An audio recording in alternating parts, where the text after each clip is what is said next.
En Moni TV, La Cumbre. Aquí te mostramos lo mejor de nuestra sociedad. En La Cumbre te presentamos lo mejor de nuestros paisajes. La Cumbre. Estamos orgullosos con lo mejor de nuestra región. La Cumbre. Somos el fruto de nuestro trabajo. La Cumbre. Solo aquí, en Moni TV, tu canal.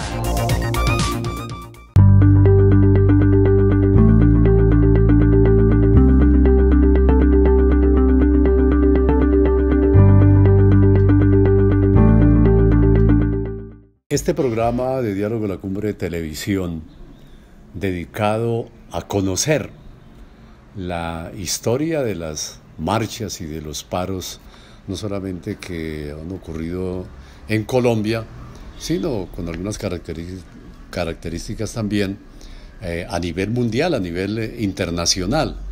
¿Y quién mejor que el sociólogo Carlos Pinilla Castellanos, sociólogo moniquireño, que nos pueda hacer un recorrido, ¿no es cierto?, dentro de la brevedad que tienen estos programas de televisión, de lo que han significado las marchas, este tipo de marchas a nivel internacional, de diversa tipo, como las ha clasificado y concebido Carlos Pinilla Castellanos. Gracias, Juvenal. Buenas tardes a todos y a todos los televidentes. Sí, las marchas han cumplido un papel importante en las transformaciones de lo que ha sufrido la humanidad. Podríamos hablar de algunas marchas de tipo religioso y militar. Por ejemplo, las marchas de la gente que se fue desde Europa hasta el cercano Oriente peleando por los lugares sagrados, por el dominio del Santo Sepulcro y demás. O también militares, como la marcha cuando Napoleón fue a tomarse a Rusia, son marchas militares. O la Gran Marcha China, que son más de cerca de 3.000 kilómetros en una disputa por el territorio y el cambio del modelo político en China entre el general Chiang Kai-shek y el general y posterior primer ministro y gran líder Mao Zedong. Estas han sido marchas de tipo militar o de tipo religioso, como la de las cruzadas. Pero hay otras marchas que han transformado a la humanidad.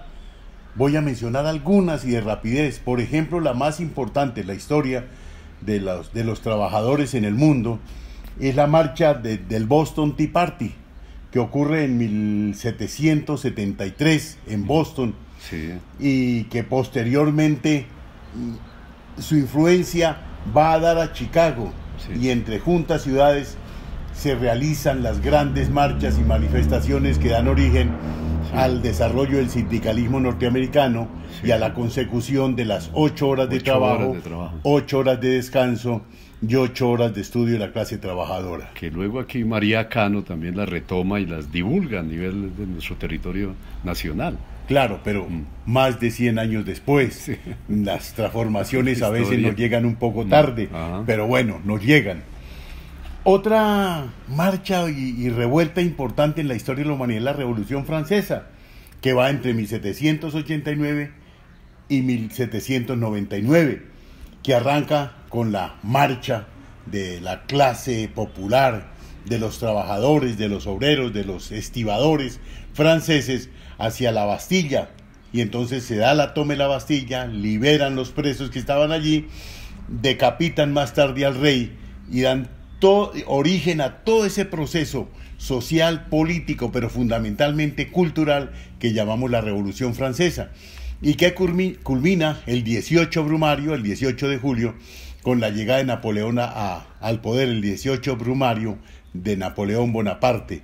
Esta Revolución Francesa nos trajo libertad, fraternidad, igualdad, el Código Civil, nos trajo cantidad de cosas que modificaron la vida del mundo.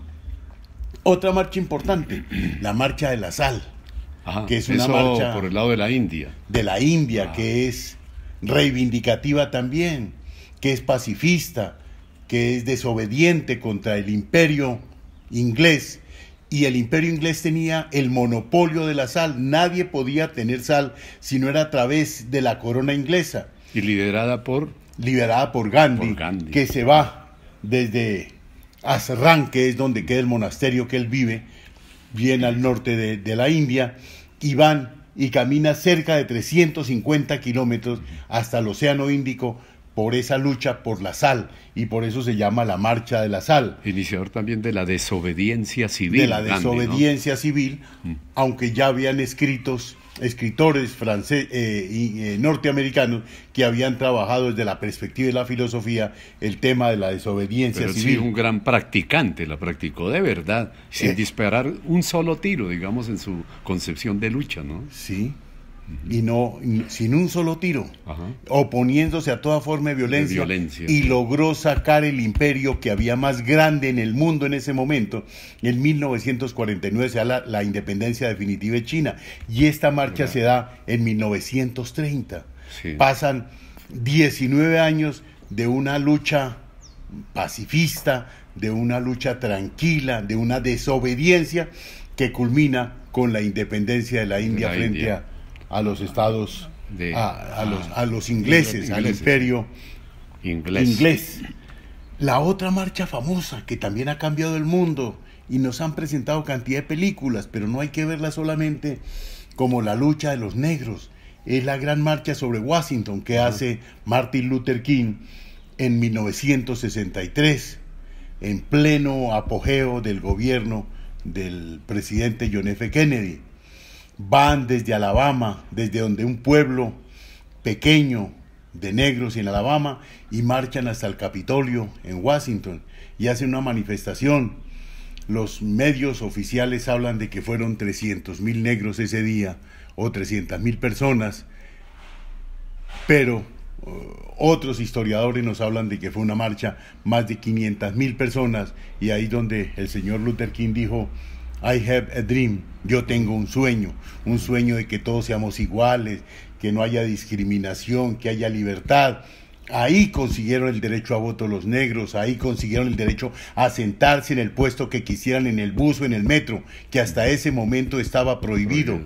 Hoy se celebra en el mundo el día que la señora Park se negó a levantarse y a darle el puesto a una blanca. Hoy, entonces 3 de diciembre. Son luchas, digamos, de diversas poblaciones, con otras características, ¿no? Pero todas con objetivos muy altruistas y reivindicativos por diversos derechos. Claro, y son hechos que han cambiado el mundo. Luego, por ejemplo, tenemos otra tan importante, y algunos lo asocian con marihuana o con pelo largo, que es el Mayo del 68.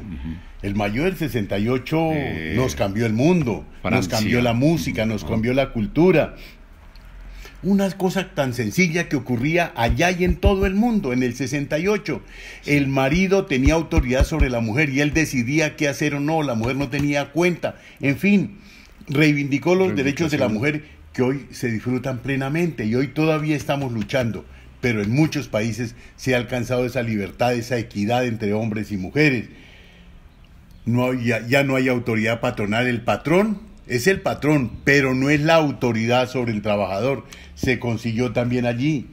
Se cuestionó la autoridad religiosa, se luchó por la educación laica, por los derechos sexuales de la sociedad. En fin, transformó la educación primaria, secundaria y universitaria en el mundo. Todo es una serie de hitos muy históricos, ¿no? Que, como dice Carlos, han llegado a veces tardíos un poco a Colombia, ¿no? Y se parecen como extraños, ¿no? Pero se van dando despertares. En el mundo había, después de la Segunda Guerra Mundial, el muro de Berlín. Berlín en medio de una gran ciudad. De una gran ciudad, y para dividirla se hace un muro. Y entonces la gente tiene que escaparse de allí, no les gusta el modelo, tienen dificultades, otros sí. La sociedad queda dividida. RDA. La República Democrática y la República Federal. Y en 1989 comienzan unas manifestaciones, al comienzo espontáneas y muy pequeñas, en la RDA, y se llamaron las marchas de los lunes. todos los lunes la gente se reunía. Ajá. Y entonces el gobierno no podía hacer nada porque la gente iba pacíficamente a hablar, a discutir, y las disolvían, pero luego la gente se volvía a reunir al siguiente lunes, hasta el siguiente lunes, y el último lunes que se reunieron fue el 9 de noviembre del 89, y ese día se cayó el muro de Berlín, y ese día se acabó la cortina de hierro, cambió el mundo, cambió el modelo.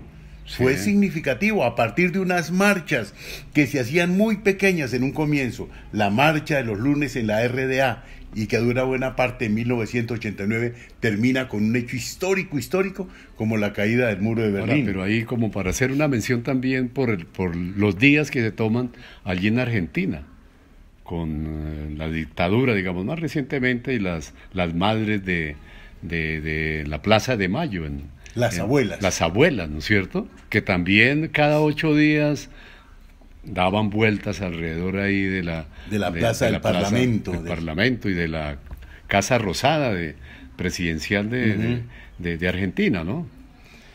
Luego en 1900, a finales de los años 69, también ocurre otro hecho bien significativo, se llama la Revolución Cantada. En Colombia casi no tenemos información sobre eso. ¿Qué significa la Revolución Cantada? Es las reuniones de gentes de 3 países, de Lituania, de Letonia y de Estonia, que se reunían a cogerse de la mano y a cantar canciones folclóricas que reivindicaban la independencia de esos 3 países frente a la Unión Soviética que existía en ese momento y que los tenía dominados y estaban metidos ahí en esos países. Y a través de estas marchas, que se llama la Revolución Cantada, los 3 logran la independencia. Ajá. Muchos lituanos llegaron a Colombia, uno de ellos es Antanas Mockus. Sí. Llegaron aquí, migrando de todo ese conflicto político aquí, llegaron aquí y lo lograron. Hacían cadenas, cuenta la historia, hasta de 600 kilómetros. ¿Cuánta gente sería? Más de 2 millones de personas cogidos de la mano en lo que se llamó la Revolución Cantada. La primavera árabe.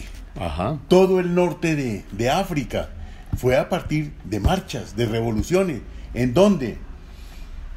Pues en Túnez, en Libia, en Egipto, en Yemen, en Siria, en Bahrein, en Argelia, en Jordania, en Marruecos. Hicieron cambios, transformaciones.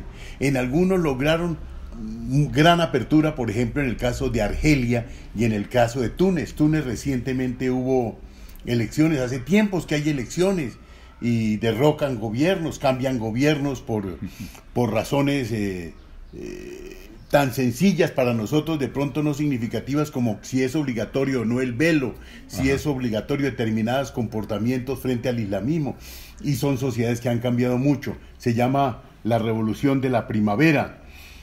En fin, en el mundo hemos tenido marchas y marchas. Por ejemplo, en Latinoamérica, la marcha en el 70 de Lula, en el Partido Socialista de los Trabajadores, que a través de una gran huelga y una gran marcha desde los lugares donde quedaban las siderúrgicas hasta la capital, Brasilia, que es la capital política del Brasil, marcharon haciendo sus reivindicaciones y lograron cambios importantes en los derechos de los trabajadores de la siderúrgica, y ahí nos apareció un dirigente muy importante como el señor Lula da Silva. Ahora, como para hacer un corte, digamos, en este desarrollo tan histórico, ¿no?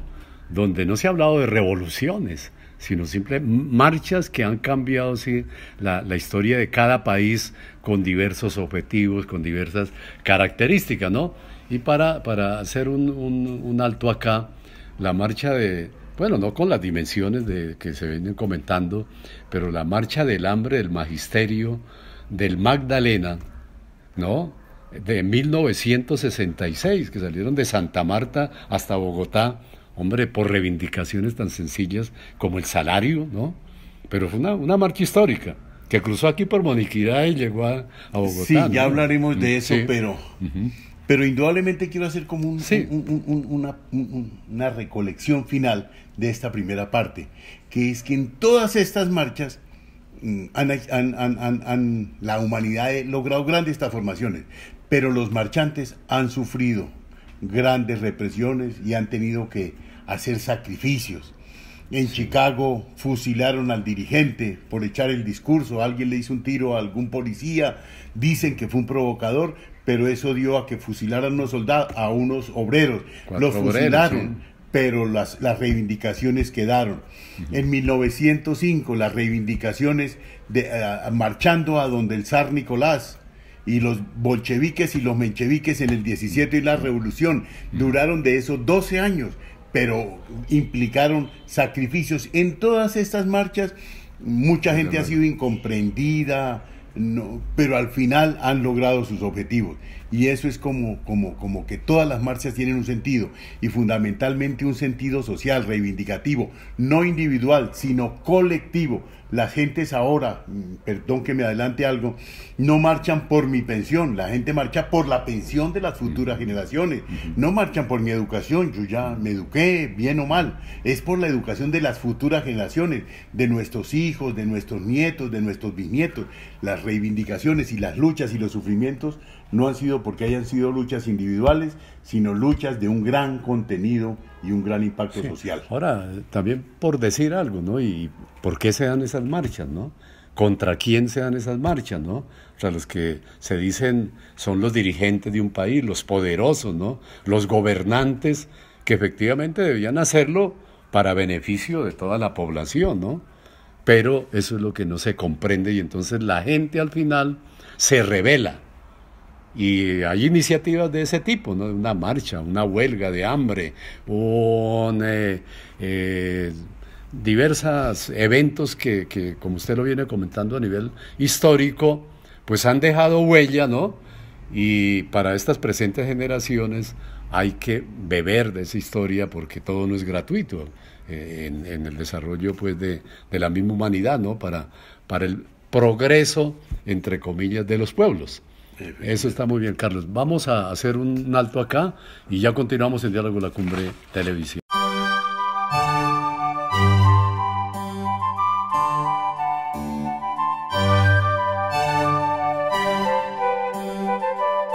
Continuamos con el recorrido histórico sobre lo que han significado las marchas, no solamente a nivel mundial como un gran referente, sino que también en Colombia. En Colombia hemos tenido una serie de marchas a través de los años supremamente importantes, ¿no? Cada época, pues, reivindicando derechos, reivindicando, pues, particularidades de las diversas poblaciones, de los campesinos, de los indígenas, los estudiantes, los maestros, ¿no? Y la población también en general se ha venido vinculando, porque si antes las organizaciones como sindicales, ¿no? por sus propósitos reivindicativos, pero eso iba como, por decir algo, extendiéndose a la población en general, que de alguna manera, así sea tímidamente, se ha venido vinculando. ¿Qué marchas aquí a nivel nacional pues tiene ahí en su historial, Carlos? Yo creo que la más importante y la más vieja es la de la Revolución de los Comuneros. Ajá. Que no eran solamente reunirse a discutir sobre las alcabalas, sobre los impuestos, sobre la prohibición si se cultivaba más o menos tabaco, o se cultivaba o se explotaba más quina, más añil para exportación, sino que los impuestos realmente para sostener las guerras que estaba teniendo el reino español con el reino francés, cuando los franceses nos ponen a gobernar a don Pepe Bonaparte, al hermano de Napoleón, a don Pepe Botellas, entonces había que sostener la guerra. ¿Y quiénes pagan las guerras? Pues los pagamos los pobres a partir de impuestos. Eso no es por allá los más pudientes no aportan. Entonces nos pusieron más impuestos y la gente se levantó. ¿La gente de dónde? Del Común, en Santander, la gente de Barichara, de San Gil, de Socorro, de todos los pueblos de alrededor, y terminaron yéndose en una marcha para Bogotá, y se llamaban la Revolución de los Comuneros. Es famoso su paso por Puente Nacional, por Puente Real, una celebración importante, y que cada año con gran efervescencia, con gran significancia, con mucha participación ciudadana, lo celebran en Puente en marzo. Sí. Y los comuneros siguieron caminando y peleando por los derechos de la gente hasta que en Zipaquirá los esperaron los los enviados del virrey Antonio Caballero y Góngora hicieron un pacto y les dijo, mire, váyase, regresen tranquilos, yo les quito los impuestos. Eso también nos dicen ahora, levanten el paro que después les arreglamos. Después les arreglamos es que después lo decapitaron, lo descuartizaron. La traición completa, ¿no? La traición completa. Yo sostengo aquí una discusión con un amigo sobre Antonio Caballero y Góngora, y ahí lo reivindico que fue una persona muy importante en la historia de Colombia. Y este amigo reconoce que sí, que es importante en la historia de Colombia, pero que no le acepta la traición que le hizo al movimiento comunero y las consecuencias que esa traición tuvo a posteriori con la decapitación y la muerte de muchas personas. Esa es como la primera marcha. Galán, la primera marcha importante comunero en la historia de Colombia.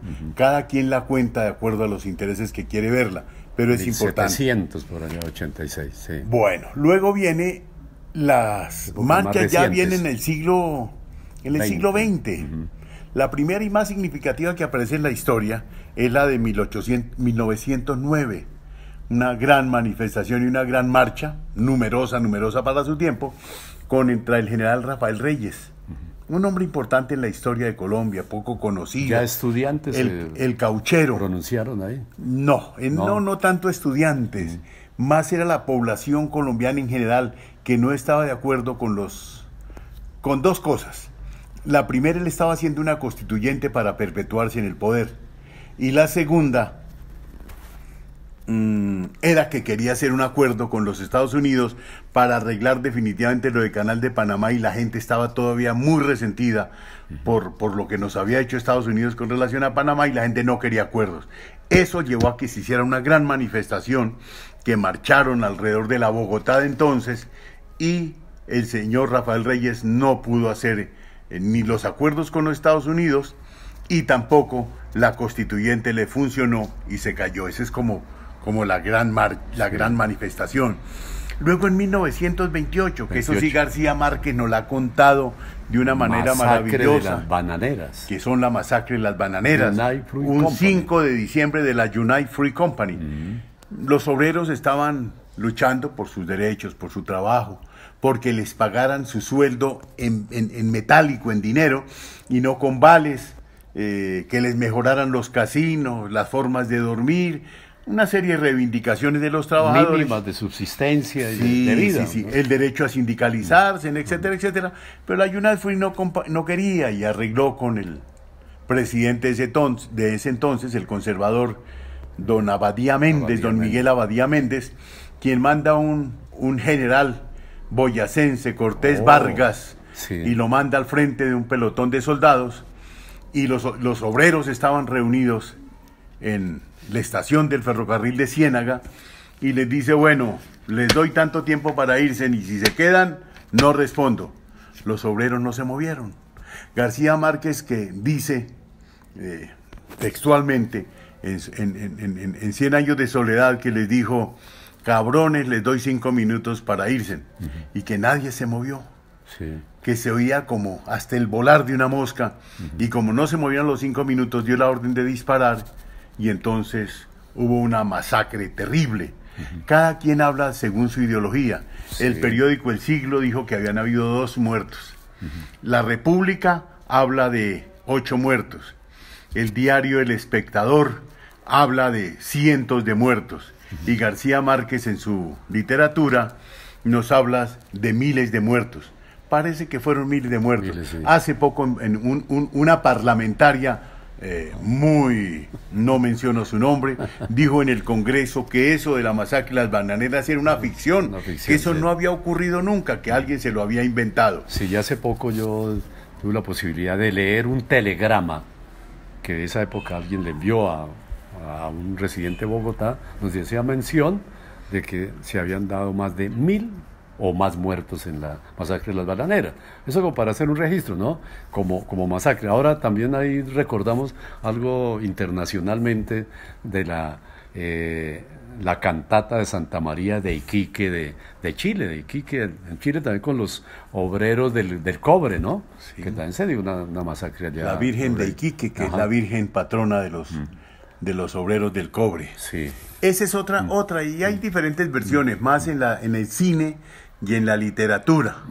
De todas maneras parece que fue una mortandad grande. También, sí. Luego el siguiente año ya el gobierno está muy, ha perdido mucha representatividad, mucha legitimidad, está bastante desprestigiado y se presenta otro problema. Para 1929 el señor Miguel Abadía Méndez resuelve que va a uniformar la policía y el ejército colombiano. Y hasta ese momento los vestidos de los militares se los habían hecho las modistas y los sastres de Colombia, de Bogotá. Y él resuelve que no, que los va a vestir por sastres norteamericanos. Entonces hay una gran marcha, una huelga en Bogotá grande y la gente marcha a Palacio a quejarse con el presidente.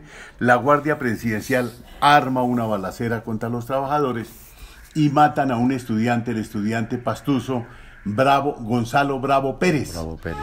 Y todo el mundo gritaba en la universidad, siglos posteriores, tiempos posteriores, años posteriores, no siglos, y compañero Gonzalo era presente y combatiendo, hasta que algún día el señor del Pereque, el señor Martínez, un humorista, el papá de un reciente fiscal, él es egresado de la Universidad Nacional y un día de los estudiantes él fue y oyó los discursos y dijo, hombre, ¿para qué echan vivas a ese señor? Era un estudiante, sí, de la Universidad Nacional, que llegaba a Palacio porque el acudiente del estudiante era el presidente, que era compadre con sus papás pastuzos, y llegaba a su almuerzo a la casa presidencial donde él vivía, y desafortunadamente la policía no supo quién pasaba, o el ejército que estaba defendiendo el Palacio Presidencial en esa manifestación lo mataron. Esta fue otra manifestación importante de los sastres, reivindicando que el derecho al trabajo de los colombianos, que no se importara mano de obra ni uniformes, que aquí se podían hacer. Por eso destacarlo, porque es que aquí en Colombia, Carlos, hay muertes constantes y nadie se pronuncia, ¿no? Entonces eso simbólicamente, Bravo Páez y Uriel Gutiérrez también en otras marchas estudiantiles, ¿no? Que por lo menos la gente se expresó. Sí. Porque vaya a ver en Inglaterra o algo que hay alguien por accidente muere, la población se moviliza, ¿no? Aquí todos somos un tanto pasivos. Al otro día nos olvidamos. Ajá. La siguiente gran marcha es las que se dan, porque no son unas, son varias, se dan en el gobierno del presidente López Pumarejo. Pero al contrario, las demás marchas no se daban en contra gubernamental, sino a favor de transformaciones sociales. Y esas marchas producen la Ley 100 de tierras, esas marchas producen la creación de instituciones Estamos hablando del 36, ¿no? Que benefician a los campesinos, como la Caja Agraria. También se crea y se permite el sindicalismo en Colombia, se legaliza, y la gente marcha defendiendo y promoviendo una visión cosas. Liberal, digamos. Claro, y también, por ejemplo, se consigue el derecho a las prestaciones sociales, el derecho a establecer las pensiones. Mire cómo de las marchas resultan cosas que hoy disfrutamos. Si nadie se hubiera manifestado, seguramente se habían dado, pero más tarde la gente había logrado alcanzar esos objetivos. Otra marcha importante que merece la pena recordar y que también se olvida mucho es la famosa Marcha del Silencio. Por primera vez los periódicos oficialistas y 48, los no oficialistas, Gaitán, que se realiza en 1948, el 7 de febrero del 48, van liberales de muchas partes y logran reunir en Bogotá 100.000 personas. Eso en esa época era una manifestación gigantesca. Y es una marcha donde nadie grita, nadie habla ni viva ni abajo, es la Marcha del Silencio. Todos dirigidos por Jorge Eliezer Gaitán. Y el único que tiene derecho a terminar él es que él hace un discurso que es la famosísima oración del silencio, que es la oración diciendo, oiga, por favor, no sigan matando liberales en esta situación tan terrible de violencia que está viviendo la sociedad. Y seguramente de esa marcha del silencio, en el caso, por ejemplo, del magisterio, que ha hecho tantas marchas, ¿no? Movilizaciones, cese de actividades. También se dan unas marchas en Bogotá donde todas las maestras iban muy bien vestidas y con guantes blancos, guantes negros, ¿no? Porque esas sí son marchas. Porque ahora se dice, no, como que hay por ahí refriegas que no las hacen con cultura, ¿no? Sino que se salen de los marcos. Cada época indudablemente va cambiando. Luego, otra marcha importante y manifestación grande es la que ocurre el 8 y 9 de junio del 54. Ajá. Rojas Pinilla ha llegado al poder recientemente, llamado por liberales y conservadores para resolver un conflicto grave que era el de la violencia, pero Rojas Pinilla descubre muy pronto que habían otros dictadores en América Latina, Pérez Jiménez, estaba Stroessner, estaba Somoza, estaba Perón, y entonces resuelve como empezar a pensar en quedarse y a tomar medidas para estar permanentemente mucho tiempo en el poder.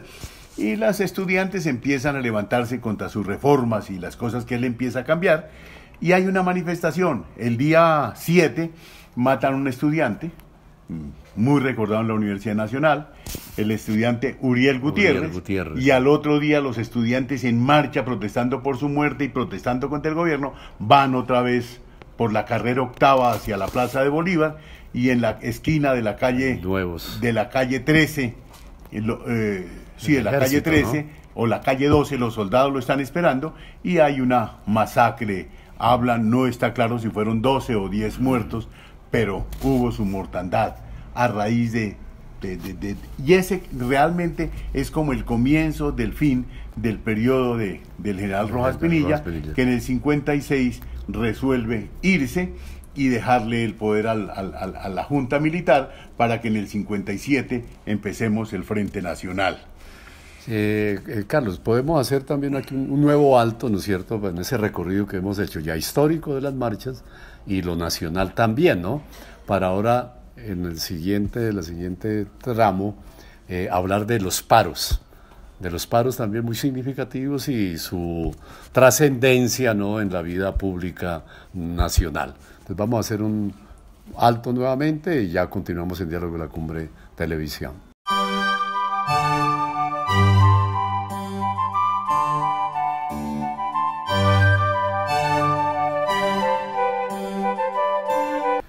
Hemos venido hablando de marchas de carácter internacional, muy históricas, muy significativas, también de las marchas en Colombia, y también queremos relacionarlo con los paros, ¿no?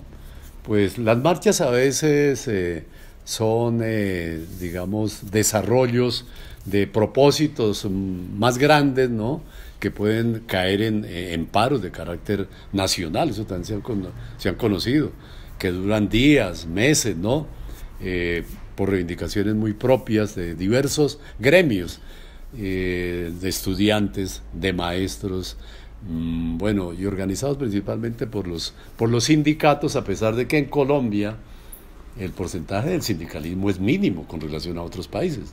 Sin embargo, pues convocan. ¿Qué podemos, digamos, mencionar aquí en este programa como jornadas de paro muy importantes que han dejado huella en Colombia? Veamos la década del 70. Es una década importante. Por ejemplo, comenzamos los 70s con la movilización de un movimiento político nuevo, la NAPO, que logra, por ejemplo, una gran movilización ciudadana en su fundación, en Villa Leyva.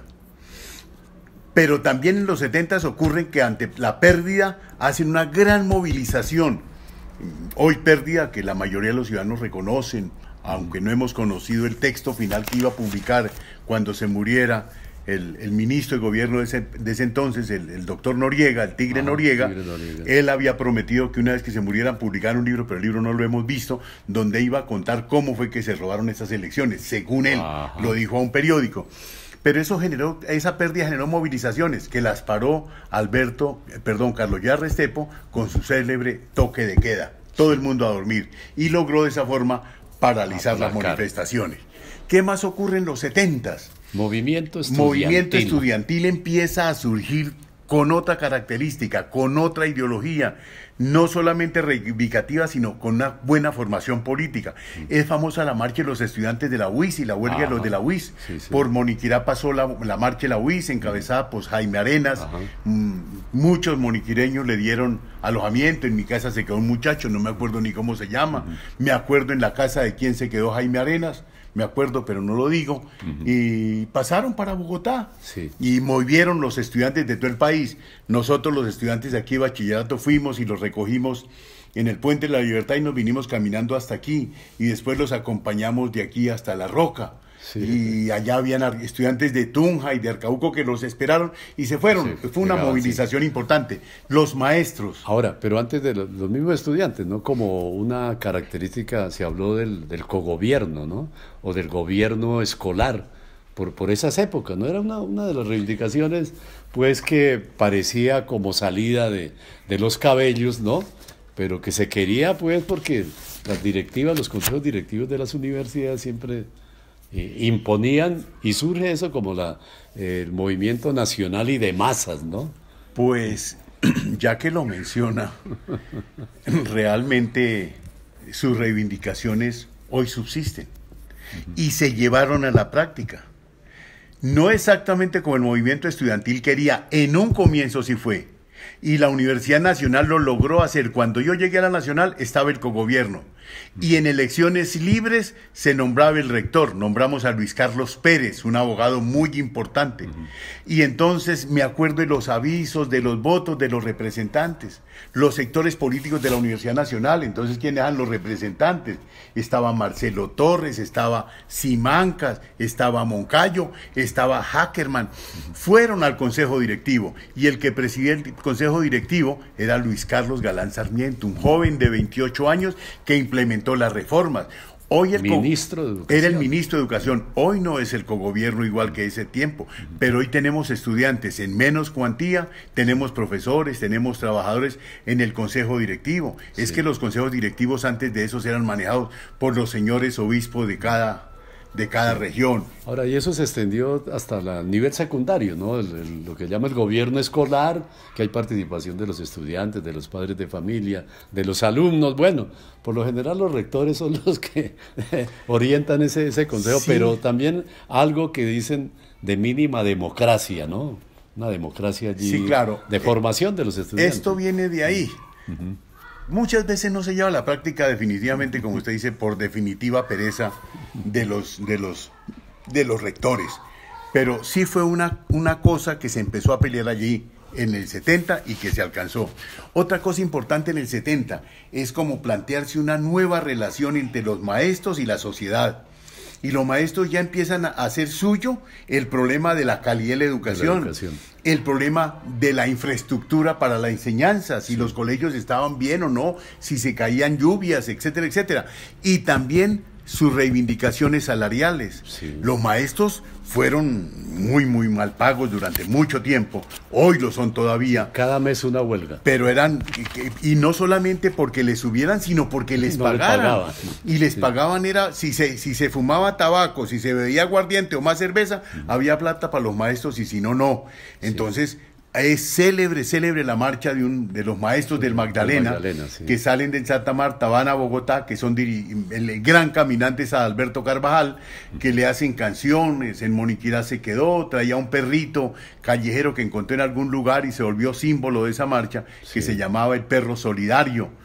Entonces hubo marchas, ya la gente, claro, y en cada lugar los maestros se iban hasta el pueblo anterior y se venían caminando y lo entregaban el siguiente, y en eso participaron todos los maestros desde Santa Marta hasta Bogotá, y la llegada de Adalberto Carvajal a Bogotá culminó con una gran manifestación heroica de los maestros. Sí, ahora, pues para mencionar, ¿no?, que el magisterio es uno de los sindicatos o organizaciones, ¿no?, con su Federación Colombiana de Educadores, que lleva mucho tiempo organizado, defendiendo, pues, no solamente sus reivindicaciones propias, sino también los de la misma sociedad, buscando la educación gratuita, por ejemplo, pero también hubo el desarrollo del movimiento pedagógico nacional, ¿no? Que a veces dicen, no, pero es que ustedes nos invitan a un paro, a los padres de familia, para defender sus reivindicaciones. No, ya se entra a estudiar los sistemas de enseñanza, los currículos, ¿no es cierto?, la innovación, la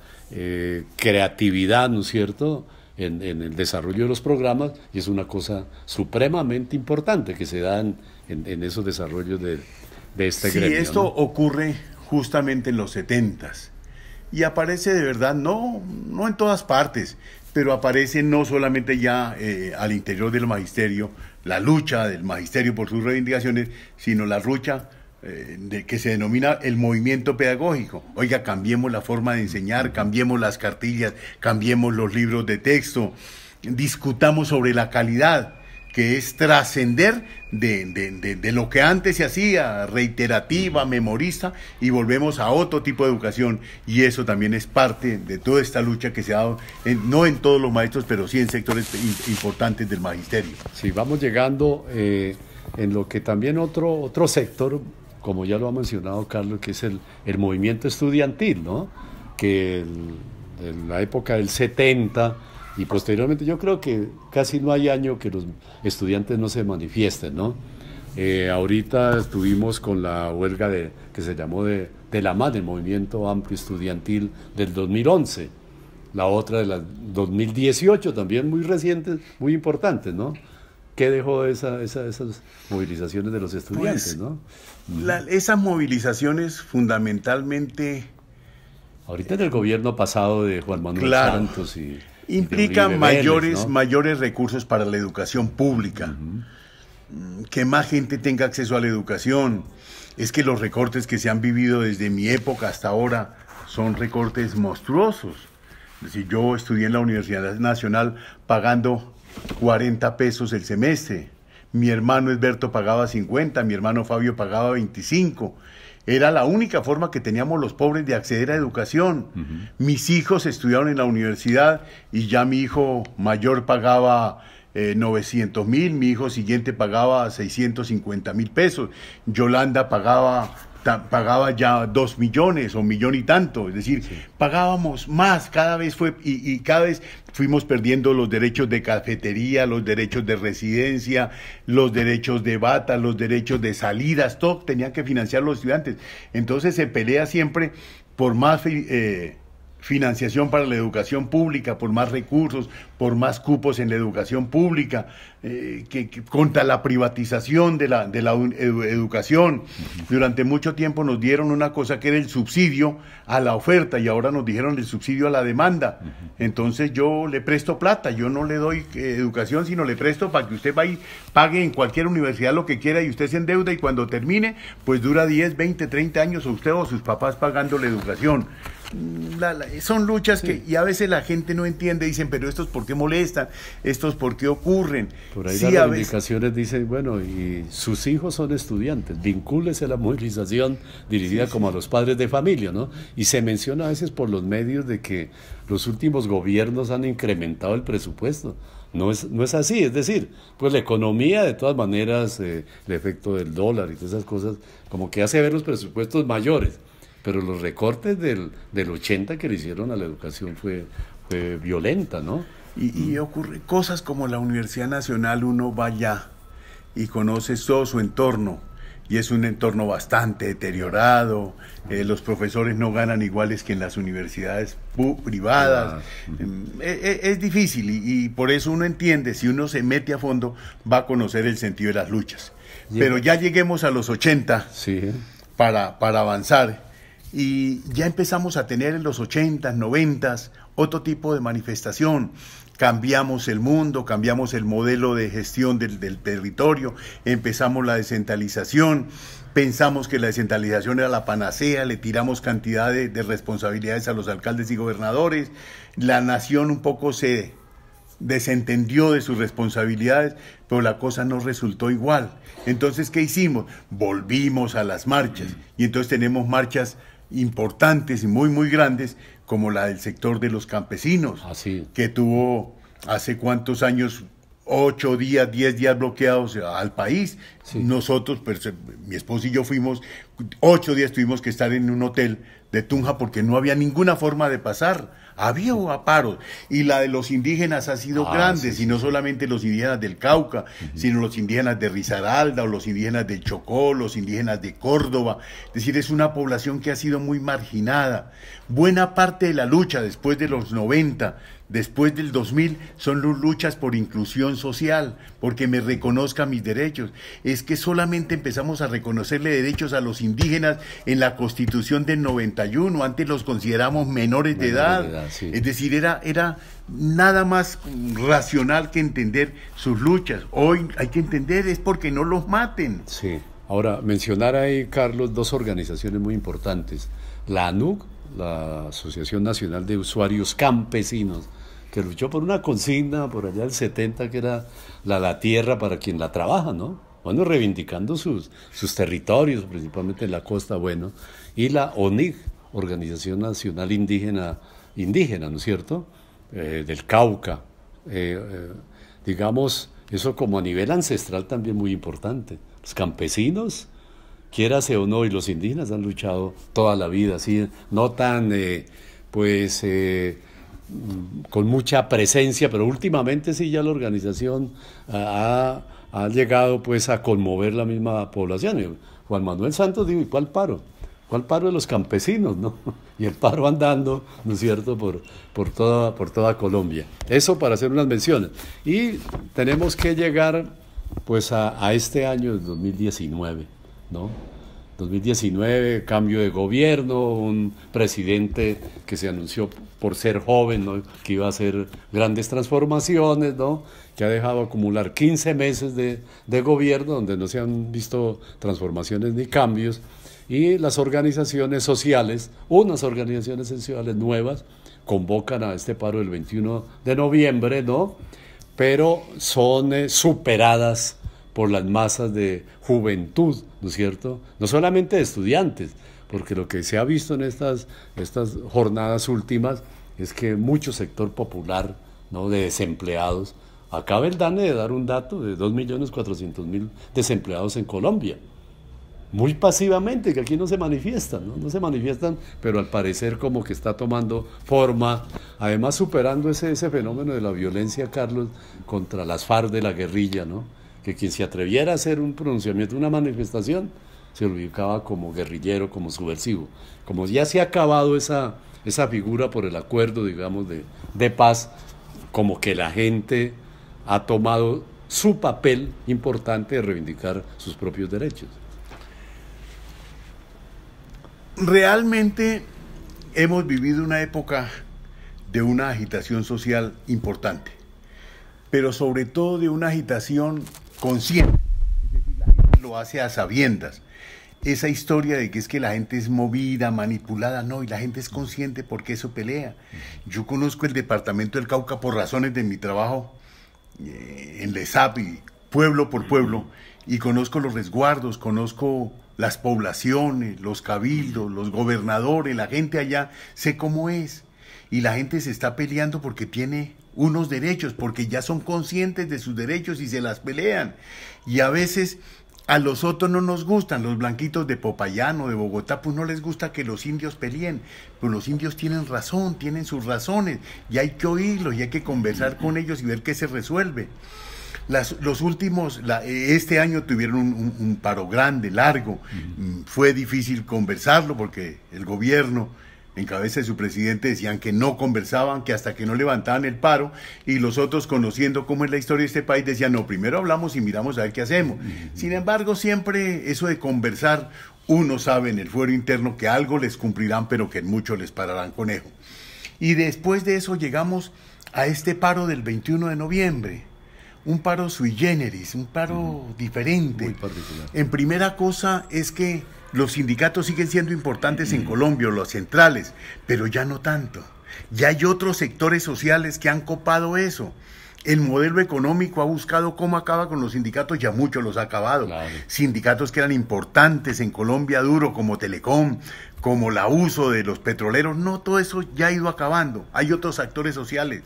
Y este paro realmente es novedoso, primero, y lo veía en una encuesta que hizo ayer una encuestadora, salió en todos los periódicos hoy, es como la inmensa mayoría de los encuestados más de, creo que 4.000 personas en todo el país, La gente tiene claro por qué son los paros, la gente conoce los 11 puntos, no es ese cuento que es que usted no sabe por qué está peleando, no, la gente sabe que está peleando por los acuerdos de paz, que está peleando por la salud, que está peleando por la educación, que está peleando por sus pensiones, que están peleando porque no les bajen el salario a los menores de 25 años, que están peleando porque los acuerdos se cumplan integralmente, en fin, la gente tiene claro por qué es que está peleando, no es como que alguien lo llevó. Y segundo, que llama el significativo, y me lo dijo una persona que trabaja en el Ministerio de Gobierno, me contó cómo en más de 500 municipios de Colombia el 21 hubo algún acto.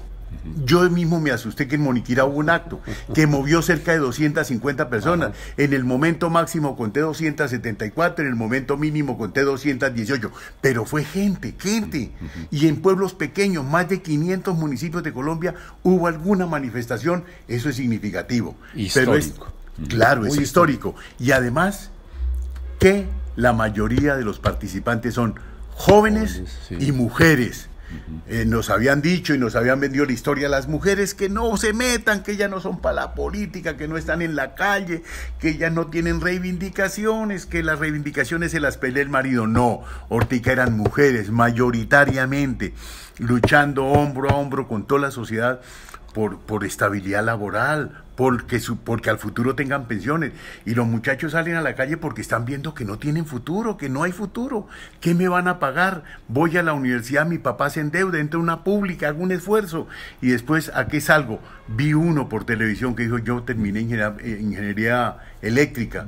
Terminé, me fui a trabajar, me pagaron 1.200.000 pesos. Entonces fui, saqué un crédito, me compré 2 camiones y con los 2 camiones empecé a trabajar, los pagué, me iba bien, pero aparecieron los monopolios del transporte y me quebraron. Por eso estoy en el paro. Lo oí que lo dijo por un canal de televisión. En fin, novedoso, esto realmente es novedoso y histórico. Jóvenes, que la gente participa a sabiendas, sabe por qué es, y que la gente también, que en Bogotá implica sacrificios, sí, que la gente se va a pata hasta su casa, algunos se incomodarán, pero pues los beneficios los verán nuestros nietos, nuestros hijos, o alguno cuando no le bajen el salario, cuando le mantengan el régimen de prima media en la pensión, en fin, es decir, la gente ha sido como más consciente. Este es un absolutamente diferente e histórico. Carlos, pues le agradecemos, ¿no?, en esta entrada que hemos hecho, en este recorrido histórico de las marchas, de los paros, de los movimientos sociales, ¿no?, para destacarlo y que la opinión de este programa Diálogo de la Cumbre Televisión, pues se haga una idea que es un tanto compleja, ¿no?, amplia, pero que vale la pena, pues, que generaciones pasadas que lucharon y nos dejaron mucho legado, y que las presentes también le podamos aportar a los que vienen, ¿no?, para que puedan tener su pensión, puedan tener su derecho a la educación, a la salud, a la vivienda, los derechos elementales del ser humano, ¿no?, que no se requieren grandes capitales, pero que a veces son, digamos, negados, no solamente por los gobernantes de turno, sino que también tienen, pues, intervenciones de carácter internacional, el Fondo Monetario Internacional, la OCDE, ¿no? Eso sí, ¿no?, para gobernar estos países, pero que las reivindicaciones las hace cada pueblo, como lo hemos visto en este paro nacional, en esta reivindicación. Le agradecemos, Carlos. Con mucho gusto.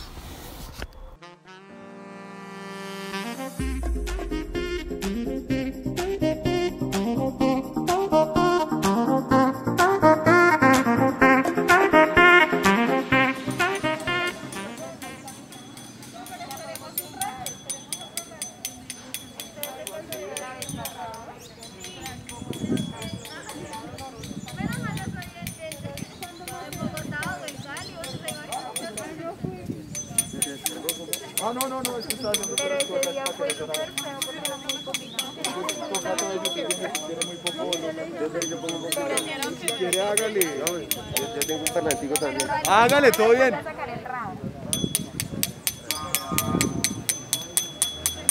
Suena más que ella está mejor. No va la vida.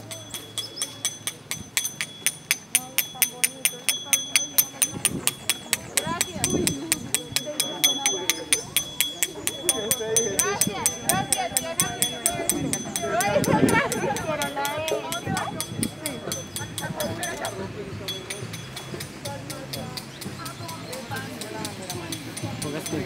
Hágase un pedazo. Deberíamos hacer una lechuga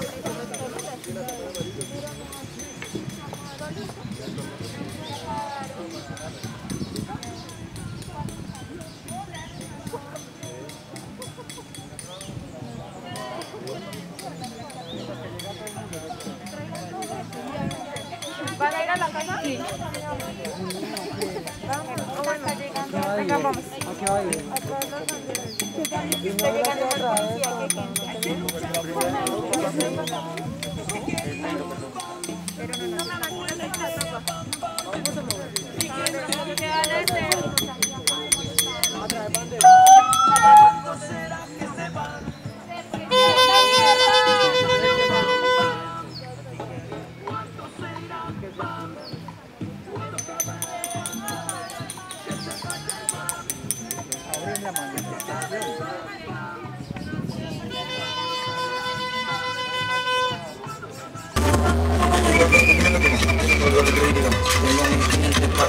policía la nieve que maquilla mis montañas, tengo el sol que me seca y la lluvia que me baña en el desierto, embriagado con un millón de tragos de buque.